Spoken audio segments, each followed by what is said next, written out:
Hola, ¿qué tal amigos? Bienvenidos a este Congreso Internacional de la Fisioterapia Deportiva y las Olimpiadas.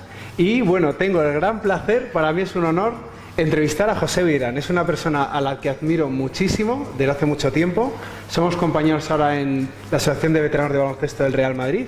Él no solo eso, sino que ha sido también componente de la Selección Nacional de Baloncesto y fue plata en Los Ángeles 84. Y bueno, cuéntanos, ¿qué experiencia tuviste ahí en Los Ángeles? ¿Cómo fue la cosa? ¿Qué tal, Pablo? Gracias. Los Juegos Olímpicos yo creo que es la experiencia más bonita que puede tener un deportista. Incluso como a veces les oyes a ellos decir que es mejor incluso, sobre todo si es una medalla, claro, incluso que un récord, porque un récord te lo van a terminar quitando, una medalla no te la quitan ya nunca, o sea, ya siempre vas a ser medalla olímpica. Y yo creo que en el caso del baloncesto, en mi caso, además, bueno, pues fue un sueño, ¿no? Porque era tan difícil conseguir una medalla olímpica en baloncesto, fue la primera que consiguió España. No, es verdad que en los años anteriores, pues en los campeonatos del mundo, campeonatos de Europa, siempre estabas ahí arriba. Pero yo creo que no esperábamos eso. Eso fue una de las ventajas que tuvimos, que tampoco salíamos con la obligación de conseguir una medalla. Claro. Muy poca presión. Es más, la preparación de esos juegos creo que fue muy mala. O sea, fuimos a jugar a Estados Unidos, a entrenar a Estados Unidos antes de los Juegos, y resulta que no pudimos jugar contra ningún equipo porque tenían prohibidos todos los equipos universitarios o profesionales jugar contra cualquier equipo y jugar a los Juegos. Total, que estuvimos 15 días allí sin hacer más que entrenar. Fuimos a jugar a Argentina unos torneos que fueron un desastre porque uno se tuvo que suspender por una pelea, y sin embargo luego todo salió fenomenal. Quizá por eso, porque ¿es verdad que hay vídeos de motivación en el vestuario? ¿O me lo invento? ¿O eso estoy mezclando cosas? ¿Ahí, en esos juegos, dices? Sí. No, ahí no.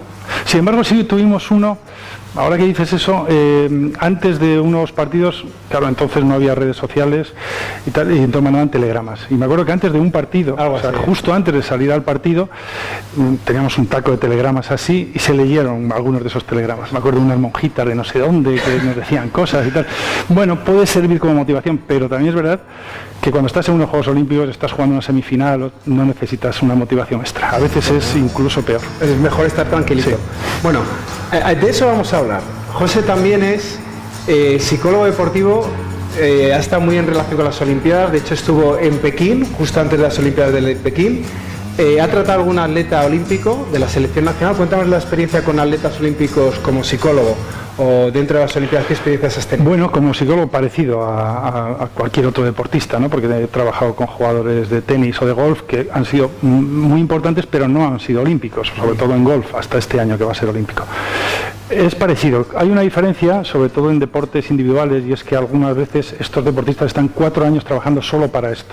O sea, se lo juegan todo en muy poco tiempo, en un día, en 2 días, en una semana, y llevan 4 años preparándolo. Eso tiene una carga extra de presión, una presión añadida, que hay que saber manejar, y a base de poner unos objetivos que dependan de ellos, que no estén solo pensando en eso.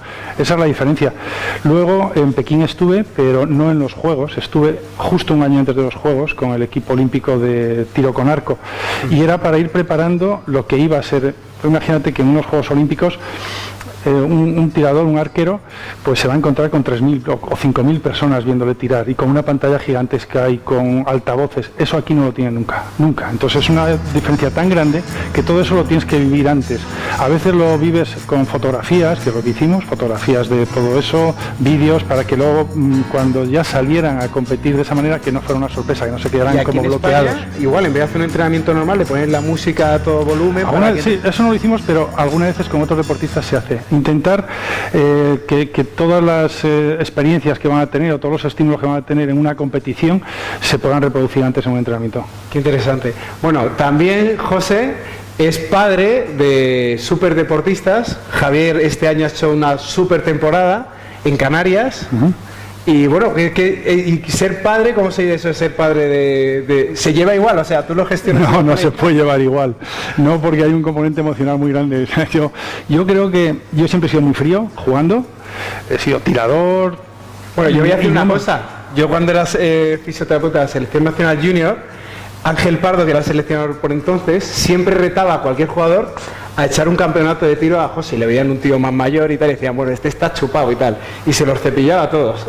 Y sigue el tío metiéndolas, vamos, ¿qué años tienes? Eso no se dice. Bueno, al final todavía es como las metes. Pero vamos, si fui olímpico en Los Ángeles 84, imagínate. Claro. Pero es verdad que no me ponía muy nervioso en los partidos, y sin embargo viendo jugar a un hijo te pones mucho más nervioso de lo que te ponías cuando era jugador. Por eso yo hago cosas con él cuando él me lo pide, incluso de tiro, puedo hacer cosas de tiro, y de psicología pues algunas cosas, pero si no lo piden no, es más fácil trabajar con alguien que no tienes tanto contacto. Muy bien, y última pregunta.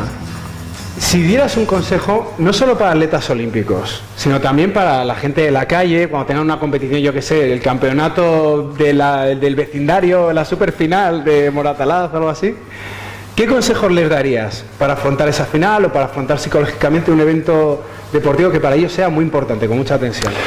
Pues yo creo que una cosa me parece muy sencilla y luego es lo más difícil, y es que no fuera especial. O sea, si tú estás acostumbrado a hacer unas cosas, unas rutinas, a entrenar de una manera, a hacer algo antes de los partidos que a ti te ayuda a mantener un nivel de activación, que ese día, por ser especial, no lo hagas tú especial.